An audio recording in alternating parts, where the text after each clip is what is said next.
So, okay, we'll just cut this out. All right, so welcome back to the Swandingo Files. My next guest is Stephen Kuhn. He really doesn't need much of an introduction, but we're going to go over what drove you to the military, your success inside the military, and transition, and any advice you have to give, and everything that you're doing now to today. So, if you want to go ahead and begin, what drove you to the military? Yeah, well, I mean, I was, the typical American nightmare. So, I grew up, with different fathers. So about 4 or 5 in total. Oh, geez. By the time I was 18, I was a loser in high school. I had the mullet, the 1980s mullet. I was, didn't like myself, was loathed to myself. I knew that, and even then, I knew back then, I said, if I don't get out of here, I'm screwed. Like, I need to get out of here. And so I got out by joining the military. And when I went into boot camp, I was cocky and just a knuckleheaded teenager. And I'll never forget, I was standing in the reception station in Fort Knox, Kentucky, and I had this mullet, right? And I showed up on a Friday. It was a holiday, so they couldn't cut my hair, so I had to keep it through the weekend. So I had this. It was like a 1980s feathered mullet. It was more like a disco mullet. It wasn't the old, soccer mullet. And drill sergeant walked up to me and said, "Son, didn't you know you were coming to the Army?" I said, "No, I was drafted." That was my first experience with push-ups. So I had a funny time there. But I knew when I sat down in that barber's chair and they started cutting my hair off with that razor, I was like, from here on, it's the me that I decide is me and not what everybody else decides. Because at home, everybody knew me as the doofus and the knucklehead and all that kind of stuff. And I believed it. And I knew as soon as I got my hair cut off, that's the new me. I decide from now on. And it's been like that ever since. Nice. So you said Fort Knox. What was your MLS? 19-kilo tanker. Oh, I hate kilos. I'm sorry. I'm a Delta. I'm you're a Delta. Yes. All right. And the old, I heard it. I didn't go through till 2003, but I heard then, when in doubt, kill a scout from you damn tankers. So they used to call us DATs, dumbass tankers. Yeah. Oh, we still do. Don't worry. Don't worry. Oh. No. Okay. But that's all. It's all gone from Fort Knox now. It's all at Benning. Yeah. So what was your first duty station? My first duty station was Gelnhausen, Germany. It was amazing. It was during the Cold War, so that was 1986. And it was funny because I went to, I know I'm old, I'm 55. And I went to, I remember I landed in Frankfurt, and all I knew about Germany was European Vacation from Chevy Chase and that kind of stuff. And so I showed up, and I'm thinking I'm going to see all these like old houses and kind of stuff. And we landed in Frankfurt, and I looked in the distance and saw these high-rise buildings from Frankfurt. I was like, "What the heck is that?" Like, And then we were driving by, and I saw the old houses. And I'm like, "Oh, wow, this is cool." And then I got stationed in Gelnhausen, which is full of those old houses, like the wood on it and stuff like that. So I was like, "Wow, I'm actually here, man." And I immediately loved it. I got off the plane in Rhein-Main Air Force Base. And I was like, man, this is home. Like this, I feel really at home. And so I enjoyed it. I immersed myself in the culture. I was sort of a loner anyway. So I bought a car, which was a Porsche, because back then back then the dollar was like 3 or 4 D-mark to the dollar. So whatever cost 400 euros would cost, $40 or whatever it was. And so, not euros, D-mark. And so I really made the best of it. I drove somewhere every weekend. I traveled all the time. I had girlfriends outside of the base, like 4 hours away, and I just learned German, right? Because I wanted to know what was going on, and I wanted to feel the culture, and I absolutely loved it, man. That sounds just like what my uncle went through when he was there. He was 11 Bravo, and his first duty station was Germany also, and he was sending stuff home all the time to grandma, and she still has some of it. I don't know where it all went. And he just said the price of everything, like he was living like a king over there, even for, I think, private through E5 he went to. And it was just crazy. Yeah, I was a PFC driving a Porsche, man. Not going to see that over here anymore. No, you're not going to see it. Well, you're not going to see it in Germany either. No. You're not going to see it anywhere anymore, I don't think. Even here in Turkey, where I live now, cars are about 4 or 5 times the price they are in America, but food is like 200 times cheaper. So it's just economies of scale all over the planet are just completely screwed up. screwed up. So anyway, back to Germany. So I got stationed in Gelnhausen, and I immediately got put into a special company, which was a NATO competition called Canadian Army Trophy 1987. And it's a biannual tank gunnery competition that the Americans had never won since 1962. And so I was trained for that because in boot camp I was in this program called Excellence in Armor, and I graduated top of my class and blah blah blah, all that kind of stuff. Maybe not the top, but it's the top percentage. And we trained for this. We were in the field all the time, meaning we were never on base. So we were constantly in the field. And then we went to this competition and we competed against all of NATO and we won. And to this day, I'm one of 16 guys that's ever won that competition in the history of the military, which is pretty freaky. And that made us pretty famous. So I got my first ARCOM on the 1-year anniversary of me joining the Army, Army Commendation Medal. And already had an AAM as well. I got highly decorated for some reason. And I ended up, we met Secretary of the Army, went on TV. It was this big deal because Americans had never won. And it was the same year that we won Boselager, which is the Infantry Cup, whatever that is. And so it was, I was very fortunate. And then I learned German and I met the mayors of the towns and I got to start translating because I spoke German. And man, I had the best time of my life there until we got sent to Iraq. And it was funny because we heard about it on the news. We didn't hear about it from our commander. We're sitting there watching CNN, Iraq War, August 29, 1990. It's like, the following units are being deployed to Saudi Arabia, for Operation Desert Shield. It was like 3rd Armored Division. And we're like, that's not, holy shit. Like, no one told us. It was, we heard it on CNN, literally, So it was a trippy time. But, I went to Iraq with the Task Force 8th Cav. And we fought in the Battle of 73 Easting, which is to that time the biggest tank battle since World War II. There was a video game made after it. There's books written about it, all kinds of stuff. I wrote a book about it. It was a bestseller, but only in the German language back in 2003. And I lost a really good friend, Sergeant Young M. Dillon. He was artillery, Forward Observer. Lost him basically. I was with him when he passed. And that sort of marked me for the rest of my life. That and some other things that happened there.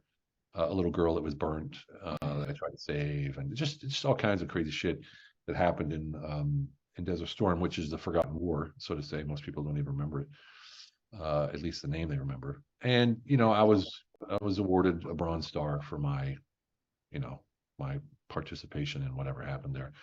And so I went back and was stationed in. Where did I go after Gelnhausen? I went to Berlin. So I went to Berlin Brigade for first of all, we closed Gelnhausen, sent the tanks away. Then I went to Berlin. After a year, we closed Berlin and we sent the tanks away. Then I went to Schweinfurt, which is southern Germany, and I was there for another year, and then I got out and I stayed in Germany. So I got a European out. Didn't even out process, didn't go back to States. I was in my greens. Out process, walked off base, turned around. I couldn't get back on. It was like, it was like I was a civilian overnight. So it was quite interesting. So that was, how many years did you do in? 7 and a bit. Okay. So when you got out, you stayed in Germany. When did you realize you were going to just stay there? Well, remember when I left, I despised myself. I loathed myself. I didn't like who I was. And I was like, I'm not going back until I make something of myself. So I was like, if I stay here or go somewhere else, it doesn't matter. I'm not going back home. But I'm here now, and I had a girlfriend at the time, and I spoke the language, and it was exciting. And I was like, I'll just stay here then. It was more like wasn't even a big decision to me. I was like, oh, I'm here anyway, so I might as well stay. Yeah. So being in a foreign country, did you have any struggles with transitioning out, finding a job? You spoke the language, so you had a good understanding of the culture already. Well, I did. And in Berlin, lucky enough, there was a Hard Rock Cafe and some nightclubs, and I just got a job as a doorman. So as you do in the Gulf War or in the Cold War, there was a lot of fighting, right? So when you were GI, you go to Frankfurt and fight with the grunts, or you'd fight with the artillery or whatever. It's just fights all the time, just constantly. But it's all we did was fight. So when I got out, I said, look, I can fight. Let me be a doorman. And so I was a doorman in Berlin, Germany, different clubs, nightclubs, like techno clubs, underground stuff. And we had fights every single night. I'm talking like knock down, drag out, pull your neck, break your ankle kind of fights every night. And it it was a way for me to release my PTSD. I didn't know it at the time, Mm. but it was me letting go of the anger and the hate and the loathing and all these things that I had inside of me from the war that I never really dealt with. And I'm not putting a level on this. I'm just saying what it was. And I got to be sort of famous for the guy you don't mess with, because I would just, I didn't care.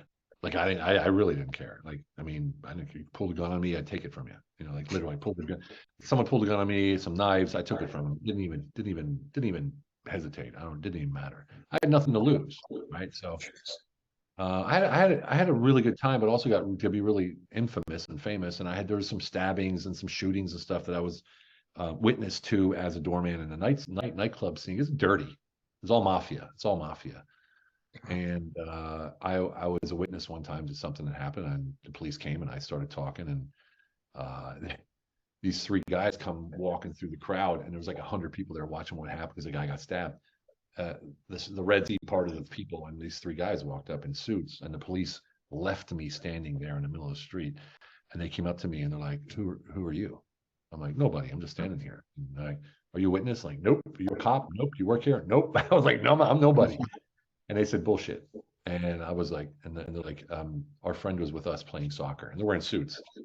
And I'm like, "Oh, okay." The cops came back. Okay. And I said, "Why did you guys leave me?" I'm like, "There's certain people we don't deal with." And it was Wow. yeah, I know. It was one of the top mafia guys. Anyway, so they basically said they wanted to meet me. So I met them at a public place in Berlin on the corner of the most highly populated crossroads in the tourist area on a Saturday at noon. Like, I mean, you couldn't get more public, right? And basically, they told me, "Look, man, you didn't see nothing. You don't know nothing. You don't know anybody. You can't recognize anybody. Nothing. And we're legit. If you say anything, then there's trouble." I was like, "Bet." I'm done. So when the cops showed me, it was literally those days where they had a book with pictures, Hmm. and they opened the first page, and every single guy was involved was on the first page. And I was like, "I don't recognize anybody. Sorry, man." You know. And I walked away with my life, and they never forgot that. They never forgot that. They always protected me after that. Whenever there was a problem with one of my clubs, because I had cocktail bars after that, my own cocktail bars and clubs, they never messed with me until 2008, when another mafia, which was the East German, this was I don't want to get too involved because I don't want to get anybody in trouble, but this was the non-German mafia, put it that way. And then there was the German thugs that ran the nightclub scene in Berlin, in one part of Berlin. So basically, you had to hire them as doormen. If you didn't hire them as doormen, they would take your club from you. So we hired these guys, and then one night there was a scuffle, and they broke my nose, my rib, separated my retina, kicked in my eye, broke my eye socket, like just beat the shit out of me. And I was 40 years old at that time. This was years later. This was in 2007. And that's when I decided to retire from that, from the nightclub scene. In between 93, 94, and 2007, I had 3 cocktail bars and a nightclub. But I also worked for a British corporation, and where I ran this corporation for 87 locations. I was operations and development for the director for Europe. Hmm. I ran a corporation, 87 locations, 10 countries. I had no experience, but because of the attitude that I had, that I learned when I was cutting my hair off, I decide who I am. And number 2, the go through the wall or else attitude that I learned in the military. Those are 2 reasons I got that job. And I was paid ridiculous amounts of money from a British corporation to have a blast. Right. So I had the 3 bars in the nightclub, and I was doing the corporation, and I wrote a book all at the same time. So it was like this whole span of period. And it just took off. And one thing I learned is this: put yourself where you're going to be unique. Hmm. Like, what's unique about you? If I'm an American in America, I'm just another American. I'm an American in Germany. I'm an American in Germany. Like, oh, who's this guy? Same thing here now in Turkey, where I've lived in 10 countries. Wow. Yeah, the last country I lived in was Hungary. I still have a place there because my kids are there. And my car has German license plates on it because I still have my business address in Germany as well. So, I'm just a regular Joe. I'm nobody like, special or famous or anything, but I got to do really cool things after I got out of the military. Like I worked for Mick Jagger as his bodyguard for three Wow. weeks. It was 2.5 weeks when he was in Berlin. I worked for Andrea Bocelli, which is the world famous tenor, the Hmm. blind opera singer. I worked for him for almost 2 years. And I had no experience at all. But it was because I knew that I had the ability to deploy my genius in any given situation that I would never fail. So I just kept going like that. Maybe it's a little bit of arrogance on my side, but it worked. And then I worked for Olivia Newton-John for 3 years and took her company from America to Europe and to 6 countries with a buddy of mine, and who became a buddy of mine. And all this happened, and then I brought it out in the book in about 3 years ago called Unleash Your Humble Alpha. And that book documents how I was able to do the things that I did. Because everybody's like, "Oh my God, that's amazing. How'd you do it?" No, it's not really a big deal. It's about living by certain core principles and models in your life and following these models and keeping them non-negotiable in your life. And when you're non-negotiable, you have what? Integrity.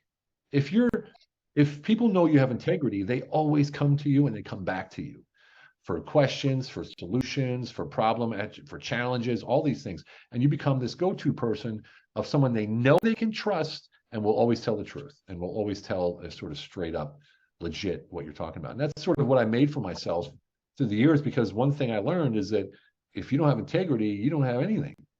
Nothing. It's the foundation for any relationship that you have. So that's what I live by. It's called HIT, Honesty, Integrity, and Transparency. It's the first chapter of the book. Honesty with yourself while you say, think, and do like you do. Transparency is how you step into the world with that honesty. And the byproduct is integrity. It's your ongoing reputation. Then at that point, integrity makes you authentic. Authenticity allows you to dictate your market value, right? So you can be who you want to be as long as you're congruent with who you really are. And honesty is about being honest to yourself. Why did I say that? Why did I do that? Why do I think that? Why am I looking at that person? Why does it bother me? What are these things? When you're honest with yourself like that to the outside, you're congruent, right? And so these are the things that I live by every day. And once you learn these, you can learn them in a book. Your life, you end up with what I call an operating system. It's called the Humble Alpha operating system. So it's just like your laptop or your computer. You have an operating system that doesn't change. You get an upgrade or antivirus or all these kind of things, but your operating system stays the same, right? And this is what a lot of people. If I asked you what's your operating system, you wouldn't tell me what your maybe you're I'm honest and all this kind of stuff. But 99.9% of people I ask never know what they're about. They don't know. Okay, I believe in truth and I'm a Christian or whatever, but what are your personal core values and principles that you live by every single day? Most people have never mapped it out. And Hmm. that's what this does. And then you have your identity, right? So who am I really? Not what do I do? If I ask most people, who are you? Like I'm the CEO, or I'm a soldier, or I'm an airman, or I'm a cook. No, that's your job. Oh, okay. I'm a father. I'm a grandfather. Nope. That's not your identity. That's a position in life. What do you mean by identity? Right. So in the first chapter of the book, we go through the whole section there, and there's 5 chapters, 5 models to live by. At the end of every chapter is a few stories, a lesson from that story, and the exact action steps you can take to get that out of your life. And not out of your life, get it out into your life, get it into your life. And so, like, until you articulate how you do what you do and why you do what you do, it's really hard to keep doing it and getting better at it. It really is, because you don't have a foundation to start from. I'll do this and I'll do that, and I think this and I think that. Oh, you know what? I can make some money here. I mean, it's maybe not on the moral side of things, but no one will know. Yeah, you'll know. And when you Hmm. know, you can't step into the world with integrity because you know yourself that you were just cheating or doing something illegal or whatever it is. So it takes hard decisions. Sometimes I turned down 300 grand one time because it was not, it wasn't going to, I could tell there was something not kosher, and I turned out to be right. But, I turned down 300 grand one time. The guy was cussing me out, and I just had to turn it down, and so the advice that I always give to anyone is don't lean on your military service for anything unless you're an American, you want to be a government contractor. What do you want to do, right? Don't lean on it. The very few people make it to the top of anything as military. They're usually Navy SEALs, someone like Jocko or whatever, who's like this big to me, by the way. And which when I met him, I was like, dude, I thought you were taller. Anyway, and make something out of yourself. Find out what your core talents are, what you're really good at, and freaking drill into that and become amazingly good at one thing. And then focus on making that one thing better. Forget about your weaknesses. Everybody says, oh, strengthen your weaknesses. Okay, let me ask you this. You want to spend 20 hours a week working on your weaknesses, getting you from 20% to 30%? Or you want to spend those 20 hours a week working on your strength and getting yourself from 91% to 94%? Think about that, right? So what is it you do best? Do it all the time. Make yourself the best at it. I don't do anything I don't want to do anymore. Like I don't do admin. I have someone to do that. I don't do any of that stuff. Emails, I don't do any of that. My own emails, but no email shots or social media posts or not. It's all done outsourced because I'm not good at it. Mhm. So why would I waste my time doing it? Right? I'm good at this. I'm good at talking, teaching, training. Right? Business advisory is what I do. I help people take their businesses, double their revenue, launch a new product, find their new next big goal, and then crush it and scale it and grow, and then exit their company or acquire a new company in order to grow their company even further. So that's sort of what I do. I know it was a whole life story right there, but I don't want to. Maybe you have a question from all that I just said. No, that you're definitely crushing it, and that was a lot of good information I haven't heard before. Especially, don't focus on your weaknesses, focus on your strengths, and improve those first. The weaknesses will just come along with it. Um, that's actually something I never even thought about because everybody always says focus on your weaknesses and improve those. So No, I why? never, Why? yeah, Think about it. So I'm a quarterback, right? And I suck at being, let's say I'm maybe my cardio isn't that good because I can't run that far. You don't have to run that far. You're a quarterback, right? Focus on your arm, focus on your pitch, on your throw. Don't worry about your damn cardio. A little bit, okay. Where do you want to focus? You want to get the best at what you're good at. Be the best at what you're good at. That's what it's all about. And when you're the best at what you're good at, it doesn't matter about your weaknesses because no one sees them. They're looking at this. They're looking at that one thing that you do best. And pick a person that's good at something. Do you know anything else about them? Do you know anything else about a singer? Unless they're like screwing around and doing some, bad stuff, you don't know anything about them. You just know they're good at that one thing. And that's what I mean. What are you good at? Focus on that. Create your own personal brand around that and live that. And just live that and be that. I mean, even in the corporate world, you can be your own brand. When I was running that corporation, they called me Captain Kuhn, even though I was a sergeant. But for civilians, captain sounds like a commander. So, and some people call me General Kuhn. And why was that? Because I was straightforward, hard when it came to keeping your principles in play, and I was very honest. Never got personal, and always kept it professional. And so, like, damn, you're like a captain or a general or something. But that wasn't what I was trying to be. That's who I was. you had Right. that right mindset from the beginning, from when you said you had your haircut. You've had that same mentality the whole Yep. time. Yep. You got to realize I came from a place in high school. I looked in the mirror every day. I said, "You're a freaking loser." I said that to myself. I hated everything about myself, my life. I hated it all. And that I'll never forget it. That one action of him cutting off my old uniform, I guess you could say, right? Made me change everything in my life. And I always stuck to that. I never forgot that. And I just build upon it. And so it's something that anybody can do. You can make a decision to change every second. No one's stuck where they don't want to be stuck. You don't have to be stuck. You don't have to be stuck. And I'm not talking about making money and millions and billions and trillions. I'm not talking about that. I'm talking about living a life, what we call QOL, quality of life, enjoying every moment of life, no matter the task. That's what it's all about for me. And that means, if I have to move to 10 countries to find a place I want to be, and if I have to get married for a third time to find the woman I want to be with, and that's what I'm doing. And I did actually. So, Well, you definitely live probably one of the most interesting lives I've heard of so far.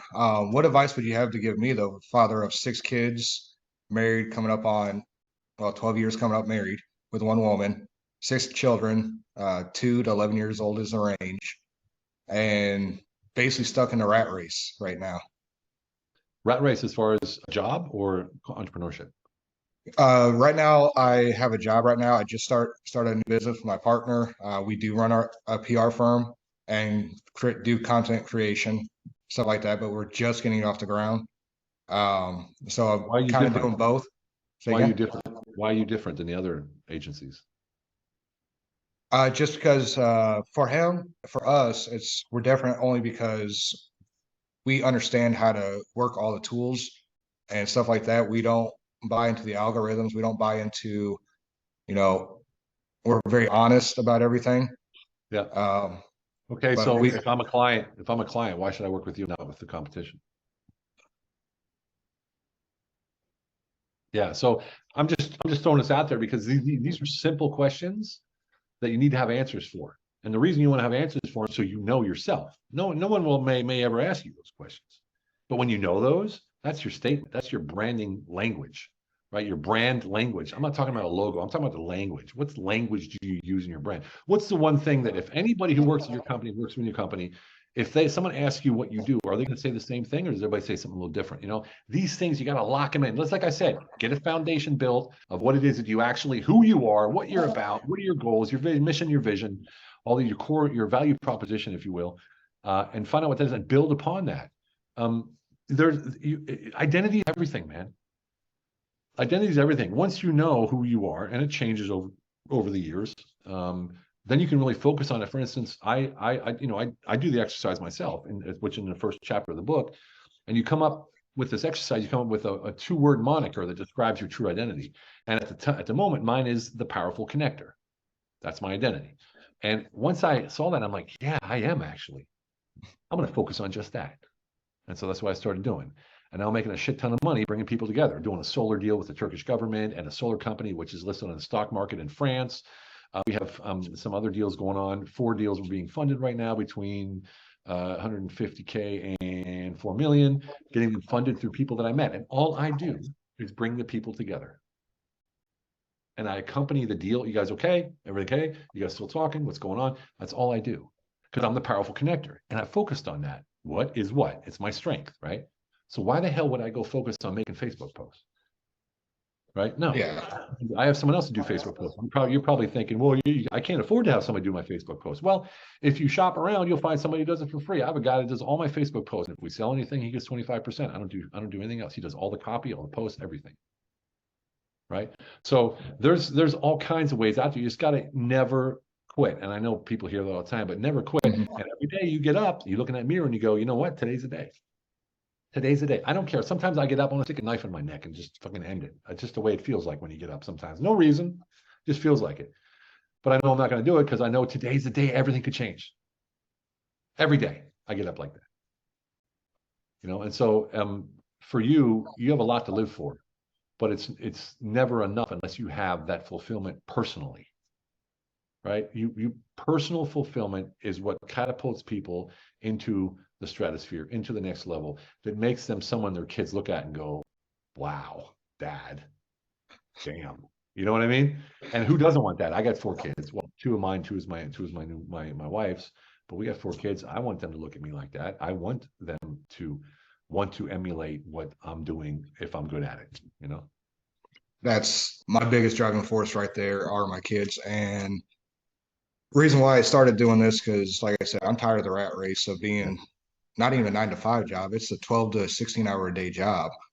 And then turn around and it's like, and don't get me wrong, I'm fine financially, but I can't build anything for my kids to pass on to them or give them a better opportunity as they grow up. Because I grew up, you know, I wasn't much different than you know, except instead of father is a stepmother that was in and out of the house, and things weren't good there, so we moved around a bunch.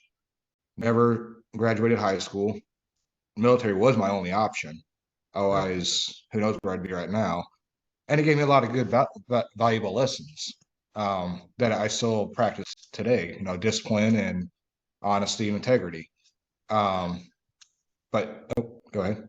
Well, Stephen, it, I live for my kids too. Like I do what I do for my kids too. But you got to realize until you do something for yourself and you feel that, you're not going to be to the level where you could be. Number one. Number two is creating something for your children is great on one side, but it doesn't have to be a brick and mortar. It doesn't have to be a business. It can be wealth building. You can pay into, like right now, like I have a plan for my kids that I'm paying into. It's like $50 a month. By the time they're 26, they'll each have $1 million, right? And so, like, actually, I'm on a call with him in a couple minutes to do one for my wife. You know, and so like these are all little things you can do that are just pennies that really make a difference. But it's about the longevity. Wealth isn't built over a day. And if you want to give someone a bit, look, I can tell you right now, businesses will not be passed on. Right now, there's about $74 trillion that'll be changing hands in the form of a sold business in the next 10 years, because baby boomers all have these brick and mortars and businesses, and their kids, they don't want them. They want online businesses. They want a SaaS company. They want all this kind of stuff.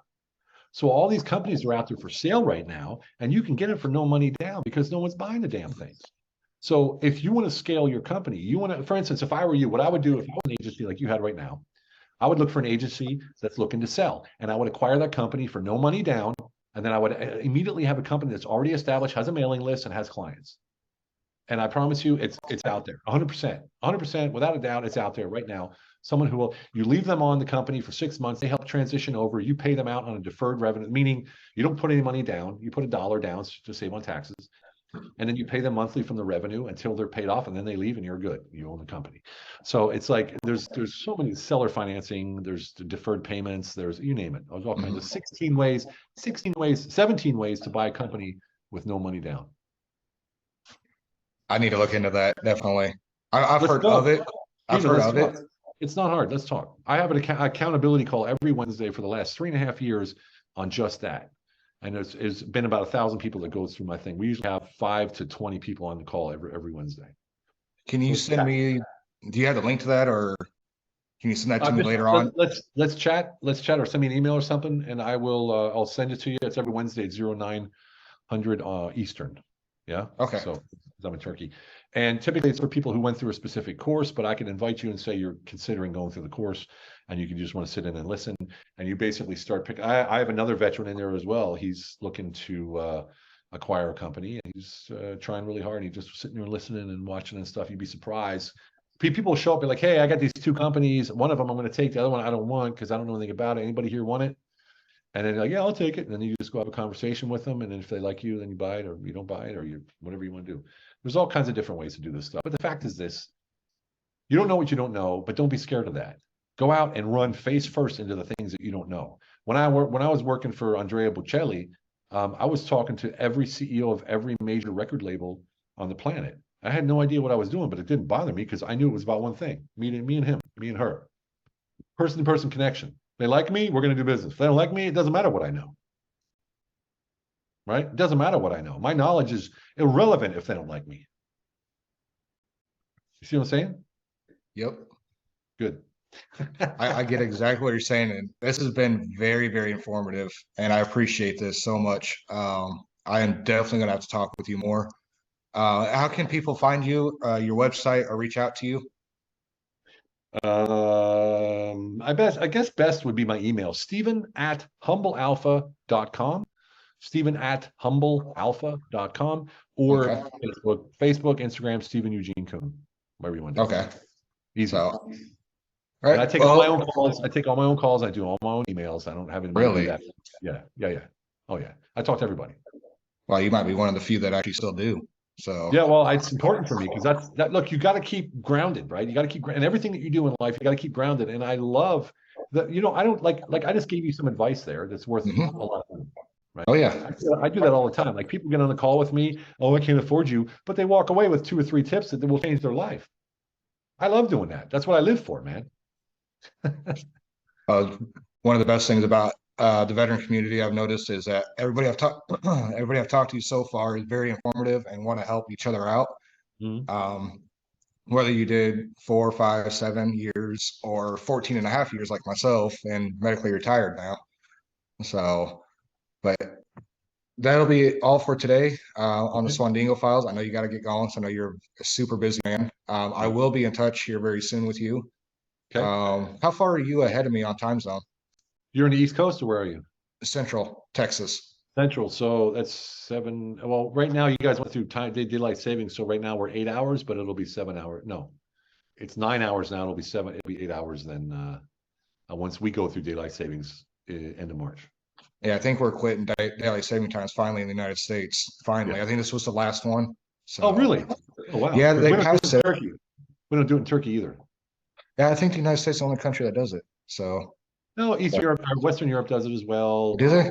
Yeah, I know. Like most, there's a lot of countries. I was in Morocco, and the whole world changed. Everybody around them changed except for the country of Morocco. And I'm thinking, like, why am I late for my meeting? So Yeah, it was a weird thing living out in Arizona for a couple of years because they don't do it, but the Yeah. Navajo Nation does it. They're in Arizona, and it's like where my wife is from, and it's like so I was always getting screwed up with my mother-in-law, my father-in-law, and the times over there. It's just like, why can't you just be like the rest of Arizona? You're in Arizona. Everybody's got But to be different. Everybody's got to be different, man. yeah, damn Navajo Nation's got to do everything different. So yeah, All right, but brother. if I appreciate it, and I will be in touch very soon with you. Thank you very much, sir. I got your back, man. Let me know if you need.